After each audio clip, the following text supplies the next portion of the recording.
Hi, everybody. It's Dr. Linda of the Vascular Birthmarks Foundation. Hold on, just going to check and make sure I'm live. There we go. That means we're live. Looking to see it on my phone so I know I'll be able to see your questions. Welcome to the VBF July 2024 VBF Facebook Live with one of our big time draws, Dr. Nassiri of the Vascular Care Group in Darien, Connecticut. How many years have you been working in the field of treating vascular anomalies? Oh gosh, 15 years? 15 years. Yeah. And he's bringing new and innovative techniques. I'm just trying to find me. There I am, so we go. Oh, everybody can see you all logging on already. Tell us where you are from, and I'll get back to Dr. Nassiri. But when you start asking your questions, we want to know where you're from. And remember, you can ask any questions about vascular anomalies. We're very excited because tomorrow is our first free screening session at his practice in Darien, Connecticut with these duplex ultrasound machines.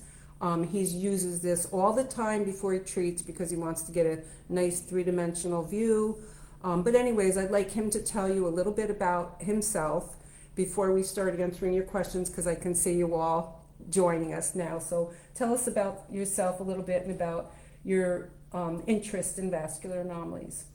Yeah, I'm Nassiri. I'm a vascular and endovascular surgeon, and just developed a very unique interest in malformations, really in large part thanks to my mentor, Dr. Bob Rosen, who's an active mentor in this field, and folks like Alex Berenstein and some of the other folks that we've been working with, really pioneers in the field. And it's a privilege and an honor to really stand on the shoulders of giants and be able to take all the innovative steps that they've done, but then take it to the next level and look at the future and see what we can do to grow the field and be able to solve problems that otherwise were thought of as impossible to treat, and be able to really provide durable results for patients with not just minimally invasive technology, but non-invasive technology. Really exciting stuff that's happening, and I have a very privileged practice here in the Southwest Connecticut, primarily focused in Darien and Stanford. And I was a professor at Yale for 7 years and Rutgers 4 years before that. So it's been a long journey, but it's just an absolute honor and privilege to be able to care for these patients. I'm humbled by the patients and learn from them on a daily basis. Well, and one thing you didn't mention, you're the only one who's completed a residency in vascular surgery and interventional radiology. Yeah. And that is like so critical to get those two-dimensional aspects of vascular anomalies. And in between the questions, because everybody's logging on, like I want you to talk about your unique way of treating if someone had an intermuscular thigh lesion, venous, or something like that, or the one you just showed me of the AVM of the hand, and you said you did a three-prong approach. Mm-hmm. What were those 3 points that you mentioned? What were they? So with these vicious AVMs, we like to have you can think of it as the pillar of vascular surgery. See, if you bring vascular surgical concepts into interventional radiology and vice versa, all of a sudden doors open up and windows open up and light bulbs go off where they had been dark and obscure before. So the pillar of vascular surgery is inflow, outflow, and conduit. Inflow are the arterial feeders, outflow are the venous drainers, which Wayne Yates described and talked about for a very long time. And then the conduit, and that's the critical part, is the nidus, intervening between the feeding arteries and the draining veins. And that nidus is comprised of poorly differentiated blood vessels that are neither arteries nor veins. They don't have a designation. So they act like a vicious sump, a low pressure sump, and they suck blood. So if you just clog or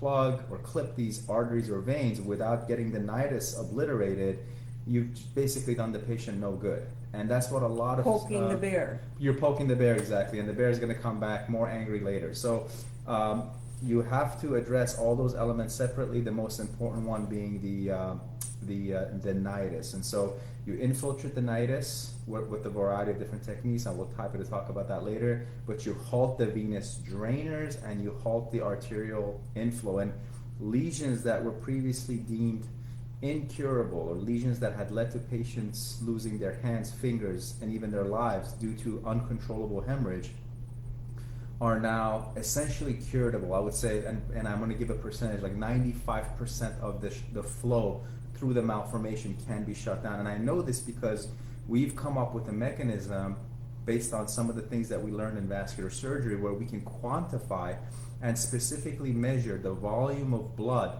that shunts through the malformation and different parts of it per minute, which is very remarkable. So I think duplex ultrasound is a highly underutilized modality, even amongst experts caring for malformations, and that's why we want to kind of help raise awareness of the various modalities and features of duplex. And you just explained why in 2018, when I met Dr. Coletti with his ultrasound, that became a permanent part of every clinic and conference we do, because you cannot laser over an AVM, and they call them CMAVMs, capillary malformations, but Dr. Min, before he passed, had looked at the pathology and said they were an epiphenomenon of the AVM. They're not a capillary lesion. They're not at all.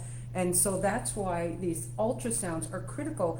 And how do you proceed treating venous or lymphatic unless you have a thorough understanding of what the lesion is? And that's why so many of these patients, upwards of 65%, are misdiagnosed, 100%. which means mistreated. Correct? Absolutely. So we'll get back, but we have a lot of people on, and I don't want to miss people. So hello to the Bonowitzes from Oregon, one of my favorite families. They got I went to med school in Oregon. Yes. Taylor just joined our board, and Banksy is his son, who has an intramuscular venous malformation treated in New York City and treated in Oregon, I believe, but he's doing great. He's already a wrestling champ at 4 years old, 5 years old. He's already wrestling and winning, and his little brother Hamster is following right in his footsteps. So you'll meet the Bonowitzes at the conference. So I'm just excited.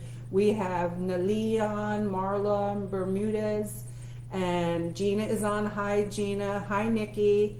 Hello, everybody. We can start taking your questions. Ava, Barbara, Maximed, Christina, Nicola. Thank you all for joining us. Karina Grubb. Hi. Molly, hello. I'm Cesar's mother of Bucharest, Romania. My son has Sturge-Weber, Port Weinstein glaucoma. He's 5 years old. Thank you for all information. It's very important to know. Do you have any kind of treatment, or is there anything yet that we can do for these Sturge-Weber patients? I think one of the very interesting things that really comes to light with Sturge-Weber is the phenomenon of the soft tissue redundancy. And as we were just talking about, when we talk about the pure Port Weinstein element, if you break down what a Port Weinstein is, essentially a capillary venous malformation. And so some of the ones that wind up having a very aggressive growth pattern, I mean, laser photocoagulation has really been the only mainstay of therapy, plus surgical debulking, which makes you wonder about potential options for getting beyond what laser is able to accomplish. And so if you are thinking about these things as essentially widespread diffuse capillary venous malformations, then why would they not be susceptible to some of the other more traditional means by which we have treated venous malformations vis-a-vis embolization and sclerotherapy? And so I think that's an area that's very ripe for investigation, and it's certainly something that I've undertaken, looking at, again, utilizing a much more aggressive utility of duplex ultrasound for Port Weinsteins of Sturge-Weber, in particular the ones that are having a much more robust and pronounced overgrowth associated with the capillary malformation. And we've had a little chat. We're going to talk more about some theories, concepts, and design ideas you have for a new method for treating overgrowth. Mm-hmm. And that's something that we're all very interested in hearing, especially the number one area of overgrowth with Sturge-Weber is the lower lip. Oh yeah. And so that's something that we'll be rolling out. Maybe we'll know more. Dr. Nassiri will be at our conference in October. You can get a free consultation with him. He'll be on different teams. He'll be rotating, but he'll be there. Everyone will be seen. We will have ultrasound. We have free dental there, free laser, hotels for anyone outside the area of New York. This is your chance to meet the top of the top. Dr. Rosen, your mentor, will be there, the 3 leading laser experts in the world, and I will have a very special announcement about what we will be debuting at our super clinic this year, which is the first in history. So you all want to stay tuned to our website to hear what we're going to be the first to offer at our super clinic. Hello to Sophia, she handles our social media, and I saw a question on Purpura. So it just went by because so many people are on. Okay, where is that question? I did see it. Okay, here we go. That's just to Reimer's verrucous venous malformation. Any possible treatment of Reimer's verrucous venous malformation? Yeah, there's a whole subcategory of venous malformations ranging from glomerulovenous malformation to your traditional run-of-the-mill cavernous venous malformation, which is actually a misnomer, but we'll talk about that later. You have blue rubber blood nevus syndrome, you have verrucous venous malformation. So there's a whole, essentially what these correspond to are the patterns of distribution in correlation with the soft tissue in which the malformation is embedded. But at the end of the day, let's really break it down and simplify it. A venous malformation is a venous malformation is a venous malformation. So it really depends on the angioarchitecture of the lesion. This is like another term that Wayne Yates liked to use, and I really took that from him. And I think it really explains it very well. So again, emphasizing the importance that you really want to make sure that you have a multi-pronged approach, whether you're at a multidisciplinary center that truly is multidisciplinary and the doctors are talking to one another, or you go to see somebody like myself where you have the capability of having not only surgical expertise but also the endovascular capabilities, innovative endovascular capabilities, and if needed, a hybrid combination of thereof, either simultaneously or in stages.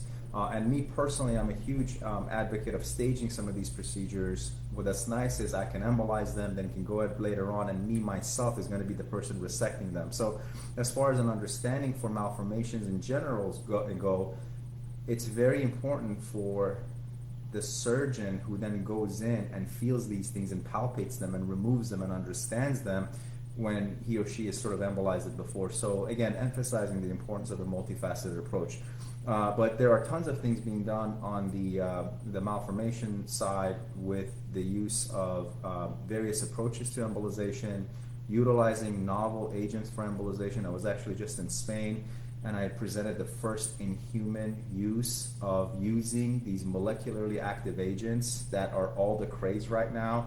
You hear about rapamycin and all the trametinibs and all these other medications that are being used. Well, I've gone ahead and filed a patent on using formulations thereof and actually delivering them intralesionally.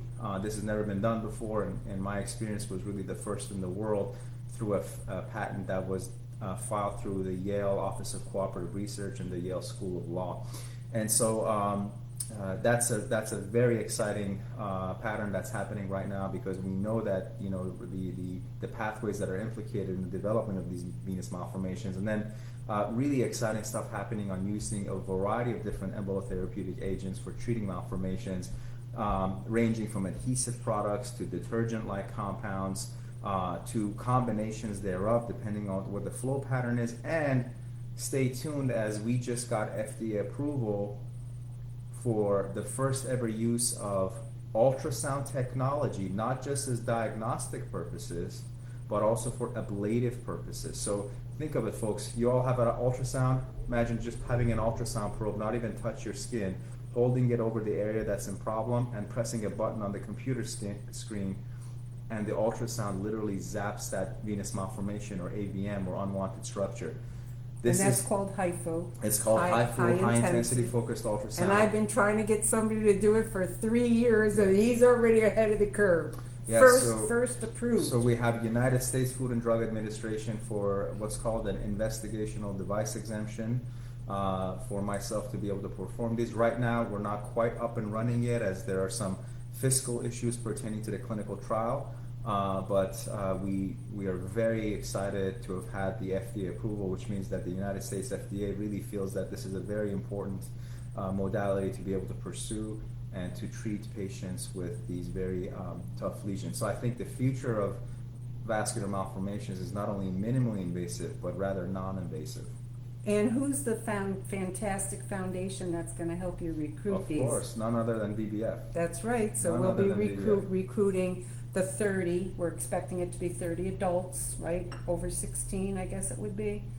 And you'll see it once it's ready to go live. We will go live again, and we will explain everything to everyone and the recruitment process. And if it's successful and you don't make the trial, then you'll make the treatment anyways. Correct. Because we know it's going to work. Yeah, I just have just a note that right now, once we start enrollment, it's going to be for 18 years and older. Oh, but 18. this is just the beginning. We are very soon. We're going to be enrolling 30 patients. Once that rolls out, I think we'll be able to enroll 30 patients in a month, if that. Oh gosh. And we're going to be enrolling phase 2 and 3. So for young adults, adolescents, teenagers, and even older children, I really think that I'm going to really try to do my best to push the FDA to give us permission to be able to treat younger patients.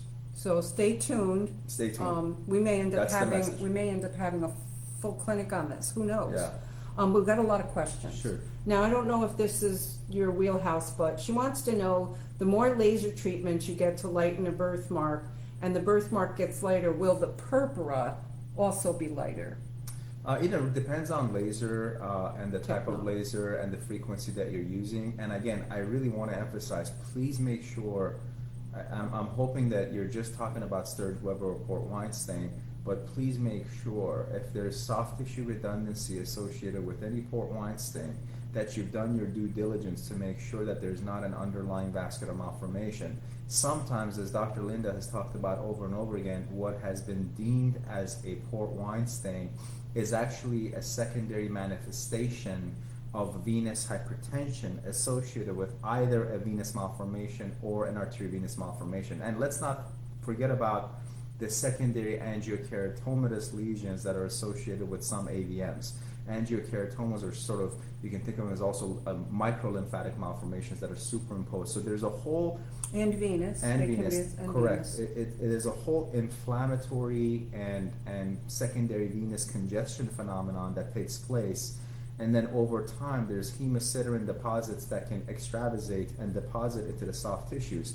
So not every sort of thing that mimics a Port-Weinstein is actually a Port-Weinstein. So very important that you don't go to a place where, you know, what's the old saying, when you're a hammer, everything you see is a nail, right? So if someone's got a laser and all they do is laser and you know, there's really not access to other things, they're just going to laser the hell out of it. Or get an ultrasound. And so first. exactly, but just make sure that ultrasound is being done. It has to be a duplex ultrasound, folks, not just the ultrasound. You can get an ultrasound anywhere. People get an ultrasound of their appendix, they get an ultrasound of their liver, get their gynecological ultrasounds, but it has to be what's called a duplex ultrasound at an accredited facility, and a board-certified vascular surgeon or interventionalist needs to be the one interpreting the study, and that person needs to have a designated, what's called an RPVI, a registered physician in vascular interpretation, to appropriately interpret those studies. So duplex ultrasound, not just plain old ultrasound. Thank you. Very interesting question for you from Dawn Marie. If there's been debulking, deveining, sclerotherapy, laser, are there any other procedures or recommendations for a vascular malformation to depress the vein from rising to the surface of the skin? Yes, absolutely. All those things are, you know, again, it sounds like, correct me if I'm wrong, sounds like you've run around the whole gamut of various surgeons, and they've used all these different terminologies, and I see this all the time. The answer is absolutely yes. And the cornerstone of that is going to be embolization in conjunction with certain maneuvers. And again, it depends on what kind of malformation are we talking about. Do you have an AV malformation whereby there is venous hypertension, or is this a purely venous malformation? And so the answer to all of that is absolutely yes. And I've had very good experienced as of late with super aggressive glue embolization of some of the more superficial venous malformations, what forms a cast, and actually the body wants to expel this. And so if you have both the interventional and surgical expertise, I think you have phenomenal success with really curing these, with forming a cast of adhesive that completely obliterates the malformation, and then within a couple of weeks you go ahead and you do a very nice surgical excision and reconstruct the area. The chances of recurrence with these is extremely, extremely low, as opposed to what we were doing before with sclerotherapy or detergents and things like that, where you were just hoping that over time there would just be enough of this shut down. But with the glue, I personally am finding a lot of success, with the caveat that you're going to have to go in and resect. So it all depends on the lesion and what the patient's tolerance is. You have to treat the patient, not necessarily the lesion as well. Right. Okay. Thank you for that. And Dawn, Dr. Nassiri will be at our conference in New York City. The 5th is the super clinic. The 4th is our ultrasound clinic, our gala 30th anniversary. Oh, yeah. So this is our 30th anniversary, July. Celebrating 30 years of all things VBF. Check it out at birthmark.org. So we have a lot of questions. Someone said they've already been sending pictures, and I see you sent them to me. Dr. Nassiri's email is posted throughout here. You could please copy him as well on them, and he's very good about getting back. So Sarah says, hello, thank you so much for this live. If you cool the area to be lasered with an ice pack just before the treatment, it will be less painful. Is this allowed? Well, what she's talking about is the argument that's going on between the West Coast and East Coast laser doctors. The West Coast says the ice before constricts the vessel and you don't get as good clearance. The East Coast says, yes, you will get it, but you may end up adding one extra treatment, but it's less painful. So I don't know if you see it different. I would defer that argument to some of our dermatology colleagues who really perform this on very high volumes.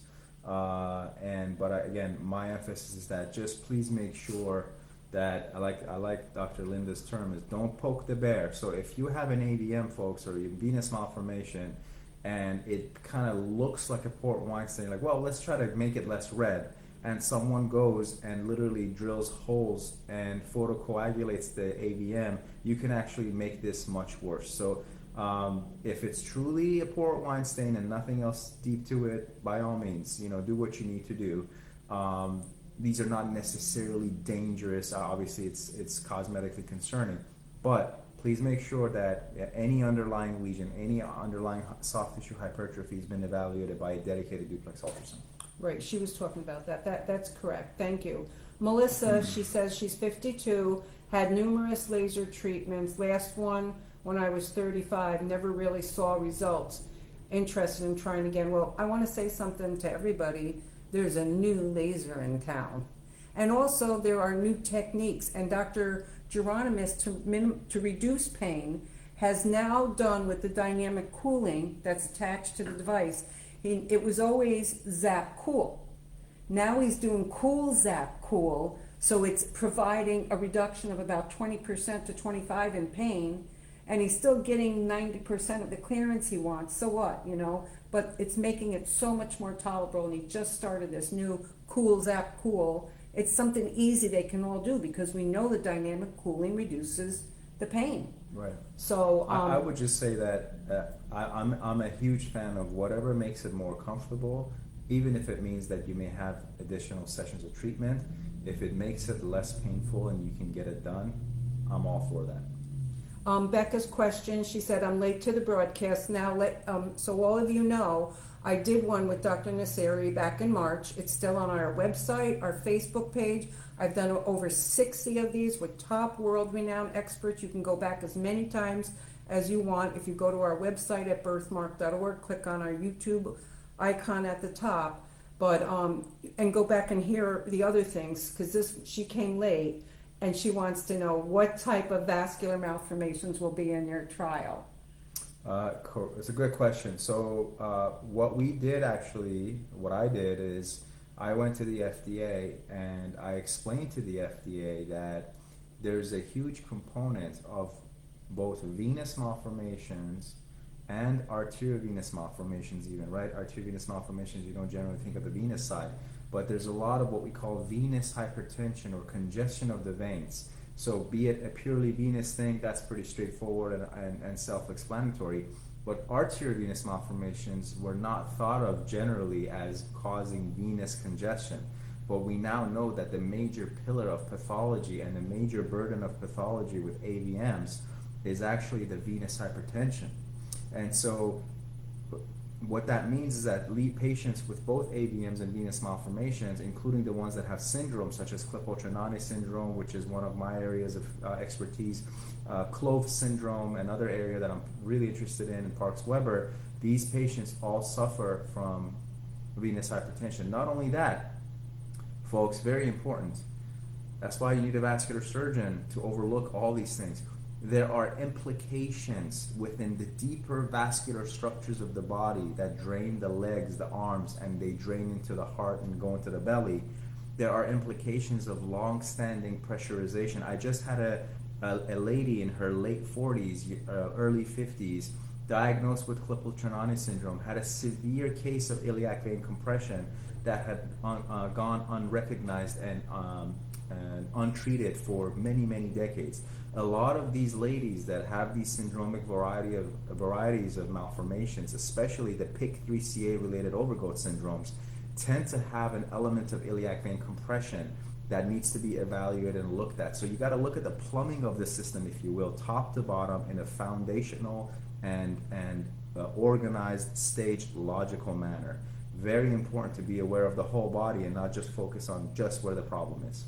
And you know, your analogy, I've been using way before I knew you, for 30 years, with describing it as plumbing issue. It's a plumbing It's issue. perfect. It's a perfect analogy. That's exactly what it is.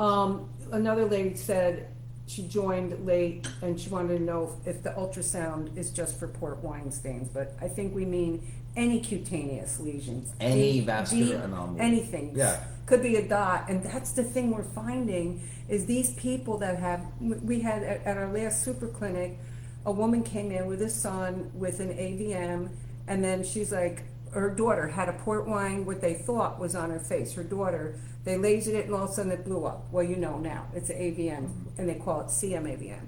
So then all of a sudden she goes, well, are these things like hers? And she's got these red, little like the size of a dime. Dr. Coletti puts the ultrasound on it while she's standing, glowing AVM. Right. Oh, well, my mother has it, but no one was reactive because they never poked the bear. So that probably is someone with a RAS1 gene mutation because it's autosomally dominant inheritance. Yep. And the other thing I want to say about pure port wine stains or seemingly pure port wine stains is another one of those highly underappreciated diagnostic modalities for those is super selective angiography. So for example, what Dr. Coletti was able to decipher on duplex ultrasound, we can actually see it by shooting dye under x-ray and actually letting these things light up like Christmas trees under x-ray, and we now exactly know what is feeding it. And sometimes there's an element of sort of microscopic AVMs, so shunting on a very microscopic level. I just want to make sure that the audience understands that when we're talking about duplex ultrasound, unless there's a huge amount of soft tissue redundancy deep to it, or there's a high suspicion for something deep to it, for pure flat port wine stains, that just the pink sort of flat lesions, duplex ultrasound is not going to be able to detect on a microscopic level what's going on. That's a completely capillary process. Thank you for that. We got lots more. Samantha Ann Robichaud, thank you for joining. And you need to come to our super clinic in October and see all of our doctors. Just remember, you get free lodging, Sam. It's great to see you on here. Hi, Alexandra. She said her son has choroid hemangioma. Also, do you know other children the same? Do you know the doctors who can help us? How old is the child? She'll have to tell us. I just want to make sure there's a difference between, because the term hemangioma gets thrown around. And choroid. I'm assuming you're referring to either true hemangioma, if it's an infantile hemangioma, or it could most likely be a venous malformation. Those tend to happen a lot in the eye. Under those circumstances, we will utilize the utility of our oculoplastic surgeons, but folks like Aaron Fay, for example, folks who are really experienced in treating in a multidisciplinary setting those sort of difficult to treat areas. So, for example, a typical case like that, if it's truly a venous malformation, sort of retroorbital, under those circumstances, generally what I would like to do is either those patients will require, depending on how aggressive the lesion is, we put them on rapamycin for a while. Let's not forget the rapamycin works as an adjunctive modality, not just as standalone, right? And then you need a neurointerventional radiologist in addition to an oculoplastic surgeon who's going to be providing a multifaceted approach to debulking this lesion. Hopefully it's not vision threatening. Thank you for that. And by the way, with us knowing 65-75% of these are misdiagnosed, when I see those words choroid and hemangioma together, you know what I think of? Sturge-Weber glaucoma. Yes, absolutely. Which is another possibility. Yes. Right? The V-beam is the best, but stay tuned for our major announcement only at our October clinic. Stay tuned. I can't let the cat out of the bag yet until I get approval. Thank you for your sessions. You're very welcome. I have vascular malformations in my hand, up my arm, and on the back. I don't care about the ones on my back. But man, I am a piano player, and the multiple debulking surgeries are not successful. Well, let's get him playing the piano properly. Well, you should care about the lesions in your back because, again, it depends on what malformation you have. Because guess what? There are hematologic derangements that can be associated with your malformation. You can be in profound localized intravascular coagulopathy and not even know about it. So very important to have a multifaceted expert who's going to hematologically evaluate you, surgically evaluate you, and interventionally evaluate you, and ultrasonographically evaluate you. You should most definitely think about it. And I'm going to emphasize this. And folks, this is a surgeon telling you, surgical excision for extensive vascular malformations should not be performed. Surgical excision, again, I'm a surgeon telling you this. Surgical excision should only be performed after one has adequately shut down the blood supply to the malformation. If you go blindly with a knife and cut the malformation, you are now causing new trauma into the malformation, and you are in fact adding fertilizer to the problem. Stop going to just surgeons who are going to cut you open, because guess what? By cutting you open, they're going to introduce scar tissue. Malformation is going to grow into the scar tissue, and it's going to make future embolization sessions, which is the cornerstone of treatment for malformations, much more difficult. Again, this is a surgeon telling you that I do not perform unless the lesion is super duper focal, unless it's just very straightforward, and even then I still like to devascularize because there can be dormant lesions. But in Do fairness, not- yeah. but in fairness, like Dr. Coletti does the ultrasound, understands it, and then he can surgically address it. I think But what he's a Doc- true I think, expert. I think what Dr. Coletti does, it really focuses on very, very, very difficult things. He has the sclerotherapy, which is in essence devascularizing the lesion, and he's debulking. He has a roadmap by which he goes by. That's a different story than just someone grabbing a knife and going ahead and cutting. So you should definitely care about your Lesions your on the back. lesion on the back. Those need to be treated, as well as the ones in your arm, but just don't get any more debulking. Make sure you see someone who is a surgeon and an interventionalist. Unfortunately, there's only myself who does that. Both, in yes, the United States. but come to our clinic Come in to our clinic, in absolutely. October, and we have our gala the night before, and there's a piano there, because Yeah. we have people playing it. By the way, everybody, the VBF 30th Anniversary Gala is on Friday night, October 4th. We'll be honoring Dr. Geronimus with the Lifetime Achievement Award, and the foundation is honoring me for being the president and founder and doing this crazy stuff for 30 years. So consider that as well. People are all saying, yes, if you've had past laser, the technology is so new, especially what's right this close. I can't say, but come to our conference in October if you can. If not, after October, go see Dr. Roy Geronimus in New York City, because there's new stuff. All good, all good. Hello, you mentioned preheating before laser. Are there any good results from this new? Okay, so that there was a protocol that I had tested at Yale with the chief of Derm, Rich Antega. Rich Antaya. I discussed it with him and he tried it, which was, he was using like a hot heating pad and he would preheat the vessel because my theory is the laser's target is hemoglobin, so let's give it a fatter target.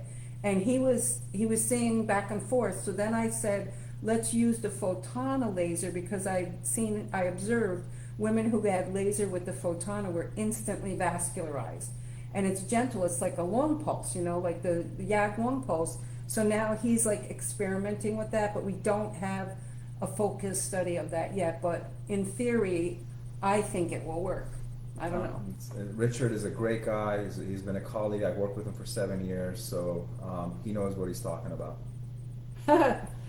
Do they still put people under for treatments for port wine stain? That's an international issue. Dr. Geronimus treats barely anyone, and he treats 150 cases a month under GA. He's fast, and they're under 45 to 60 seconds. He does not, we came out with a paper of like monthly or bi-weekly general anesthesias for babies. It's not good.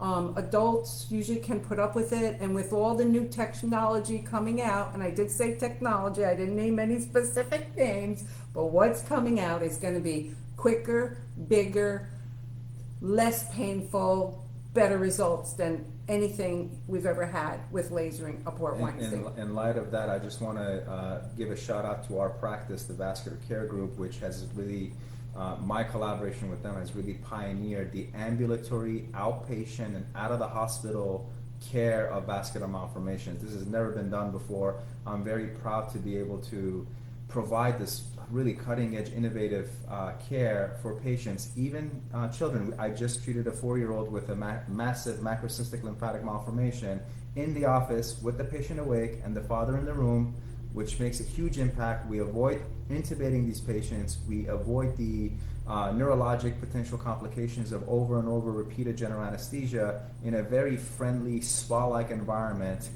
So I think it's critical to make sure that the patients have a wonderful experience, because malformations are a lifelong issue, and so the less traumatic they are psychosocially, which is a component of these things that we don't talk about enough, the more likely the patient is to follow up with their care. So thank you to the Vascular Care Group that allows us to be able to provide these level of services to our patients in the community. And I just want to anecdotally add, I had the pleasure of observing him treating a back lesion. It was a pretty prominent venous malformation, and I literally watched him treat it, and I watched it disappear in how many seconds? Did we time it? The procedure was literally 30 seconds, and I actually I embolized her with glue. This was a massive venous malformation extending from the skin all the way into the lung. Very athletic, thin woman. She hit it very well. She was so thin. But the lesion was so massive, it was pancaked and layered between the muscles of the back, which we have many of, and it had infiltrated her lung tissue. So I embolized it, and I got to the lung tissue through just the skin. So imagine, folks, lesion in the lung, you access it percutaneously without general anesthetic, you inject the glue goes into the lung and forms a cast, then you go in, and the body literally, like a watermelon seed, wants to spit it out. So you just cut the area, you take the lesion out, and you close it up, and she's going to do phenomenal. And she got up off the table and went home. Yeah. There was no general anesthesia. And the surgery part was also without general anesthesia. It was my favorite observation in March. I loved it.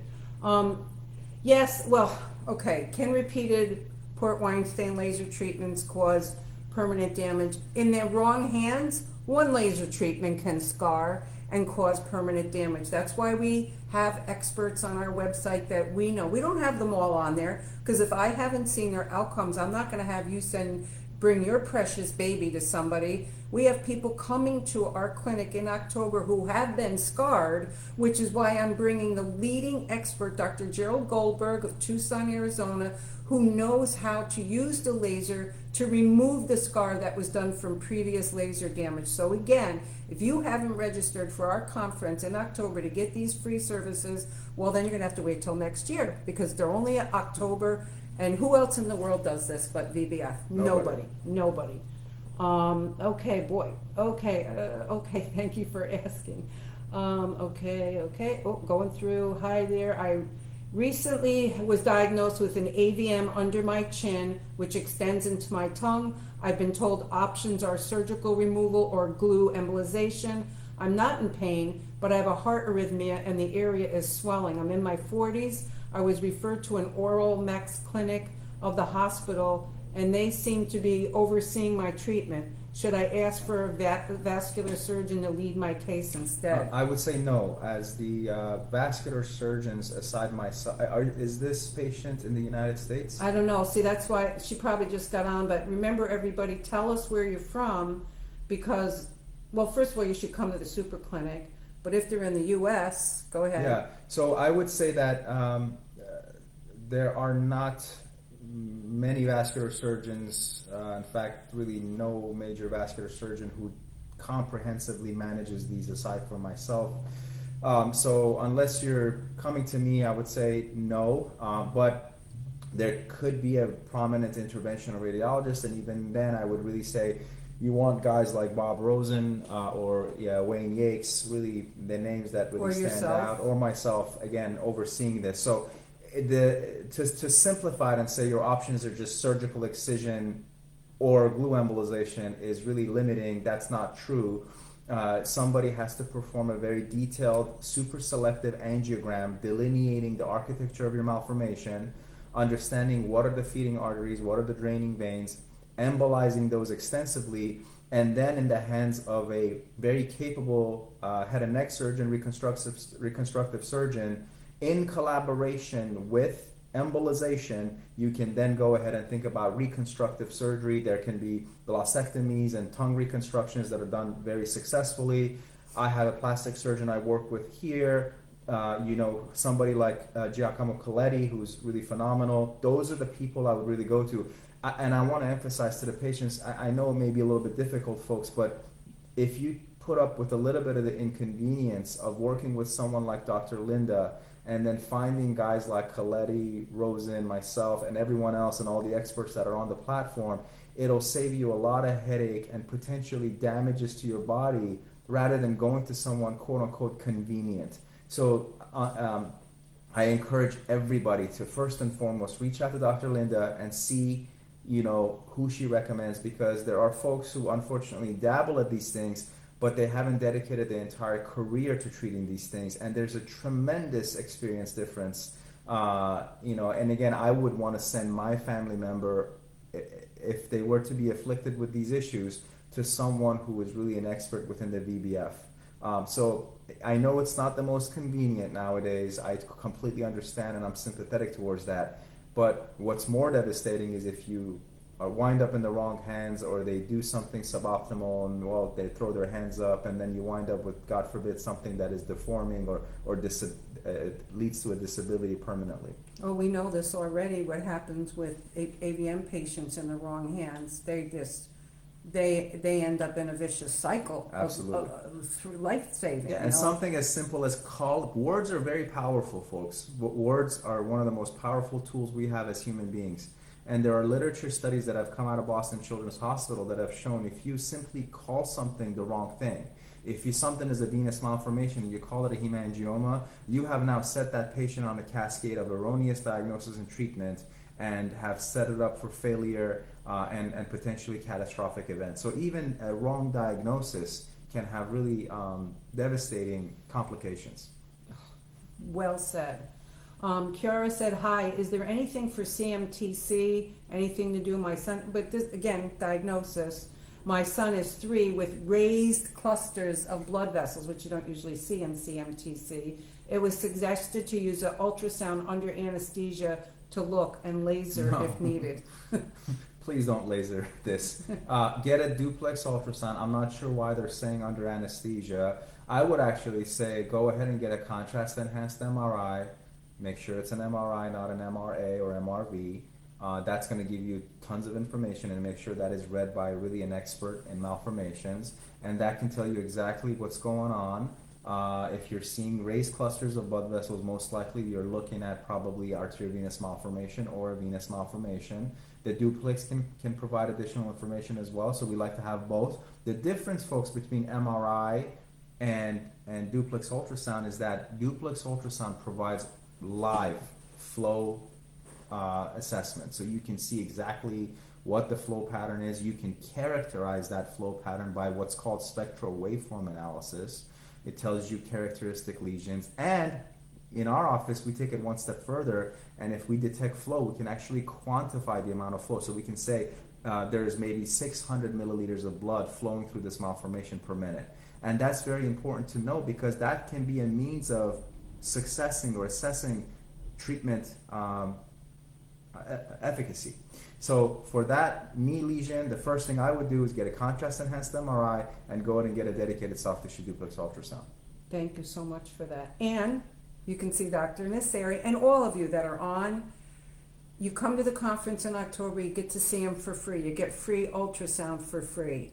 But if you can't make it, his team will work with your insurance. They're pretty successful. Oh yeah, we work with people. I have people coming from Dubai, out of the country, Colombia, Right, Europe, right, the right. Southeast Asia, out of state. We have a whole protocol for out of state patients. And what's your waiting list right now to be seen? Like if somebody has a complex electively right now I'm booking into October. So if someone comes in right now, that's an October 15th. But I will go ahead and for really urgent cases or for patients who are traveling out of state, I will go out of my way. Our office will go out of our way to make sure we accommodate these patients, so we don't turn anybody down.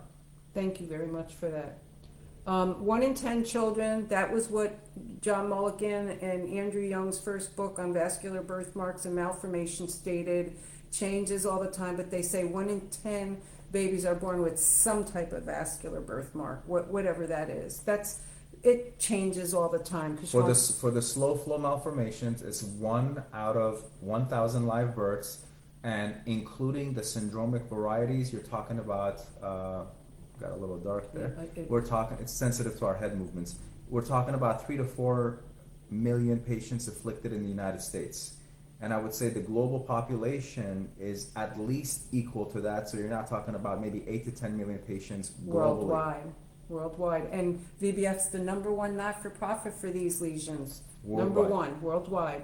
Would you discuss the new developments in laser treatment? Our daughter had 13 when she was a baby. Okay, in the last 13 years, there's a bigger spot size, so that means exponentially, if you use pi r squared or whatever, you could literally cut the treatment time down by 50%.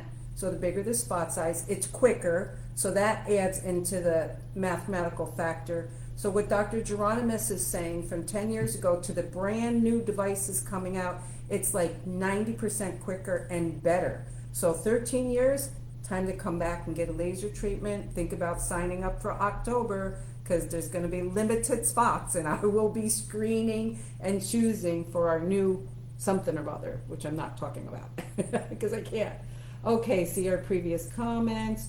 Will it be available in Canada? Yeah, well, so in Canada, in Alberta, you have the Remington Dermatology with Barbara Humphreys, who's the leading nurse in the world for treating port wine stain birthmarks, and they do have an ultrasound there. They will be at our conference and clinic in October. I'm not sure if they have duplex, simplex, whatever they have, but if you email me, vbfpresident@gmail.com, I will give you the email for that practice in Alberta, and you can check it out with them.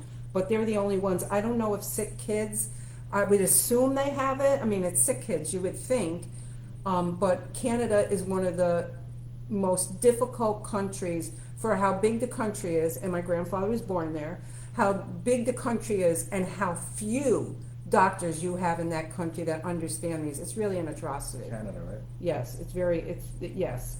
Okay, so we have the new technology that you're talking about will be used. No, there's none of these treatments are happening in New York City except ultrasound to evaluate what you have and tell you what it is exactly and what it's not, and laser. And there's dental exams, and the lasers are all done without, that Dr. Geronimus has 5 or 6 different lasers depending on your lesion type, even if it's small venous lesions of the lips. We're now, Dr. Goldberg's now doing those. So there's not going to be any of this, these miraculous We're not going things. to be embolizing. No, in the but clinic. you can come and see Dr. Nassiri. Okay, so, okay, because they're from New Zealand. We used to be at the conference with Dr. G. Is one, well, an announcement is for you in New Zealand and outside the U.S. So we'll have the Coletti Clinic, Dr. Coletti's free laser and diagnostic and Sturge-Weber Clinic. I'm doing those with him every June now, every year, once a year. I will be premiering in March, the first ever laser clinic in the United Kingdom. And that will happen every March. And Dr. Coletti will be at that with his portable ultrasound machine, and Dr. Comey will be there doing Sturge-Weber evaluations. So you'd be able to get 2 free treatments a year, one in England, or one in UK, and one in Italy. And trust me, it took me 30 years to get this because they don't want me in these countries. They think they know everything and they think we know nothing. So I fight for you to get these free centers set up in Europe. What information would you all like from our plastic surgeon to bring to the super clinic? She wants to know what records you would be interested in for any patient. Honestly, none. Just bring yourself. If you have MRI reports, that would be helpful, or if you've had a duplex ultrasound, those would be helpful. But just bring your good old self, and we'll take it from there. Hi, Leslie. Our child life specialist is on. It's good to see you. Always great to see you, and thank you for your service to VBF for 15, 16, 17 years, whatever it's been. Is there any new research on other treatment options for port wine stain other than laser? There were attempts made, and Dr. Geronimus and Dr. Nelson really reviewed the literature on these topicals like rapamycin and Preb. There's really no concrete way to know. Some doctors say it improves it. They both did a study and said it was indifferent unless something newer or better is coming out. And I will say this, there is a couple places in the world, and I don't like this at all. Dr. Nassiri can weigh in, but I don't like that they're putting babies and children on sirolimus to help improve the laser, and how do they even know if it's going to improve it? I would say that the future of rapamycin or molecularly based therapeutics is going to be in targeted drug delivery, not so much systemic oral therapy, which has really been something that really was revolutionized, and I applaud that. And there's still a role for systemic rapamycin for lesions that are vision threatening, organ threatening, or leading to life threatening conditions. So I'm not poo-pooing it. What I'm saying is, for focal lesions, relatively focal lesions, we now have patented technology that delivers these compounds directly into the malformation, therefore and thereby preventing the rest of the body from having to be exposed to potentially toxic medication. Thank you. Melissa, a couple things. Dr. Nassiri's email has been posted several times. This chat stays forever on our Facebook page with this. You can go back and rewatch it, re-listen, because she's a school teacher and she can't come in October, she said, because of, this. Now, I want to say he will be there on Saturday, October 5th, if you could come. And also, it's a holiday. I think it's Rosh Hashanah, or the beginning of it or something. So check your school schedule, because there is a chance that maybe you might not be teaching on Friday if you want to come. But if you come Saturday, you'll see him. Otherwise, you'll have his email. You can write to him and make an arrangement to see him when it's convenient for you. And he's made that, and the clinics and that we host are always free. You'll go through Dr. Nassiri on your own. You'll go through your insurance or however that will work. So I don't want any misunderstanding. When you see him at the VBF thing, everything is free. When you see him, and you can come anytime to see him when you can get an appointment, but it has to go through insurance. Or they can work out something with and we will work with your insurance because the expertise is so limited in this arena. Right. Thank you very much. So we have 6 minutes left. I can't believe it. Wow, It's that just flew been. by. Can you believe Oh my it? God. Can you believe it? Yeah. Isn't this amazing That was how this crazy. is? And couple things before we go, because we can take a few more questions.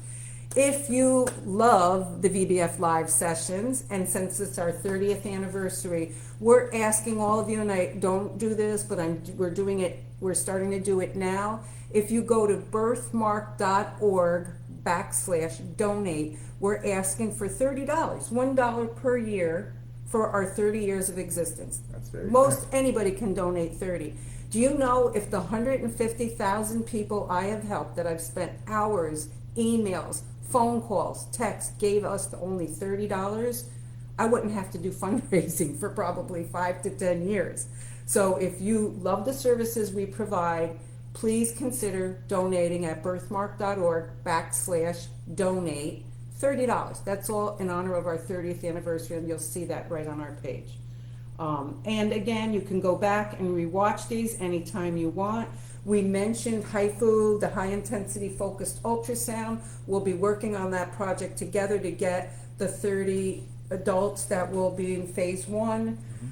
I know, and he knows, and we've talked about this, you have to do this stuff to prove it, but we already know it's gonna work. It's We gonna just work. know it. We have to go through these to demonstrate Right. to the FDA and to obviously really do, but this is going to be the next game-changing technology. And it's, no question. and even with your company, the stuff that you're doing with the, if you wanna talk a little. Targeted drug delivery, folks. It's actually on YouTube. The talk I gave in Spain, it was very well received internationally. A lot of these things, I do think there's a molecular basis. That there is indeed a molecular basis for a lot of these port wine stains. So I do think there's a role for targeted drug delivery into some of these more voluminous port wine stains and soft tissue hypertrophies that takes place. It's just a matter of being able to demonstrate that. And so there's a lot of exciting stuff happening right now. Again, just emphasizing the importance of an entity like VBF and working with experts who have dedicated their lives and careers to this and are crazy passionate about this stuff. And we have new doctors joining us this year. We have new technologies coming out, new devices never heard of for treating these. And the president of the company that created electrosclerotherapy has reached out to me to work with them to bring this to the United States. So I will be spending time helping that to come here, because it's really a game changer. So between your techniques that you're using to treat AVMs and Dr. Coletti's, and with you two collaborating, I think we're going to be able to convert AV, arteriovenous monsters, to maybe arteriovenous menaces. Yeah. Dumb it down, Yeah. dumb it down. I right? gotta come up with a benign term for the M. Right, right. Monsters into minis. The minis. AV minis. Yeah. I love it. Anything to do to move us forward. Again, can't emphasize this enough. You can meet Dr. Nassiri once a year at our vascular anomalies clinics in New York City, and we will be doing the annual free screening session here that we're doing right now in July. So we'll have that every July where you have an opportunity, and it's tomorrow. And if you can get to Connecticut, Darien, Connecticut tomorrow, Come on by, folks. we will fit you in to have a free, with this genius, duplex ultrasound. Okay, so where are you going to get that? Where are you going to get an offer that at less than 24 hours notice we will let you have an appointment, right? Absolutely. Because we never turn anyone away. We had a newborn baby show up at our clinic last year, 4 days old, to get the laser treatment. And that baby was in Dr. Geronimus' study, which he was the first in the world to do, presented at the ASLMS. He took that newborn baby with the port wine, treated her every other week, and in 8 sessions, 2 months, complete clearance. There was a question. KTS is probably my area of expertise. I think I wrote the definitive article on the comprehensive manage of KTS. So anyone with Klippel-Trenaunay syndrome, be very careful. Come and see me, and we will talk about top to bottom of the plumbing of KTS and all the other hematologic and venous lymphatic components of KTS and what to do about it. So absolutely. And see him for free if you want the consult in October at our clinic at birthmark.org. You got to sign up. The free hotel rooms are not going to last We can fit you in an appointment, but we have limited number of free hotels because we have so many patients coming, because we have new technologies and new doctors that are coming this year with some new and exciting things that I'll be announcing over the next few weeks, which you'll only see at that clinic because it is premier time for VBF. We're breaking down the barriers of these lesions and these patients suffering and suffering for years and not getting the proper treatment. We've had a lot of resistance, but everybody calls me the mother of birthmarks. I treat them all like my babies. I like that. And what mother doesn't fight for their baby even when they say nothing can be done? I say baloney. That's why I work with Dr. Nassiri and Dr. Coletti, because they don't believe in nothing can be done. They believe in let me figure this out, correct? Yeah, absolutely. Thank you for an amazing session. You have all of the information there to get a hold of me, to get a hold of Dr. Nassiri. You can look up the Vascular Care Center in Darien, Connecticut online. You can Google it. We have it right on our website. We have the address right on our website on the graphic. If you can get to Darien, Connecticut tomorrow between 8:30 and 1:30, or 8:30 and 3 o'clock, say, we can squeeze you in tomorrow. You Absolutely. agree? Anything to say before we... I look forward to working with everybody, and please continue to support the Vascular Birthmark Foundation. There's nothing else like it in the world. Thank you very much.